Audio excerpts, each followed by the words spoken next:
Every Invincible variant's life has been horrible, but one of them has a backstory that is so tragic it almost ruins the entire Invincible universe. Today, I'll be going over every major Invincible variant's backstory and ranking them, starting with one nobody expects. We didn't all make the same deal, man.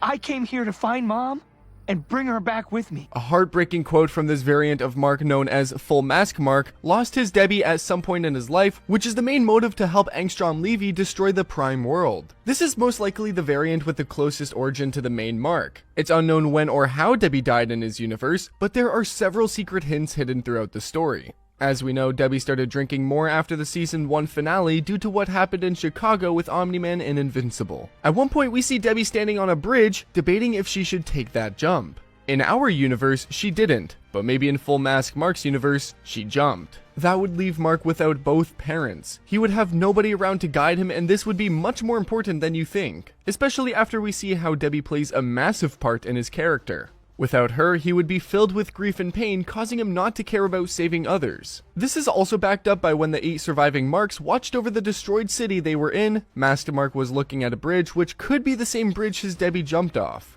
If this is true, it would explain why he targeted the bridge and what drove him to villain-like nature. But what the hell was this Mark thinking? That Debbie would just go along with him, leaving behind Oliver and her own Mark? His way of thinking is flawed and clouded by grief, and this is why he might be the most broken variant of them all. But the next variant would have a much darker backstory. I wouldn't even keep you as a slave in my empire! Has become one of Invincible's biggest memes. It comes from the Stripe Invincible variant who actually battled and killed a hero by the name of British Knight. But not before he dropped his iconic line that showed he's some kind of emperor in his world. Whether he's the Viltrumite Emperor or just rules his Earth is unclear, but he has the Viltrum logo on his costume, so we're leaning more towards the Viltrum Emperor. For his backstory, the fact that he has slaves in his empire is the biggest thing we have to base his backstory off. He was raised in a way where he looked down upon those weaker than him, leading me to believe that he was raised by Nolan and his Debbie either died, or Nolan took him away and raised him on his own. Personally, I'm leaning more towards the Debbie dying part, as she wouldn't let Nolan take Mark away without a fight. The way this would have to play out is Mark getting his powers earlier than usual, meaning more quality time with Nolan rather than him always being with Debbie, while Nolan was off being a hero.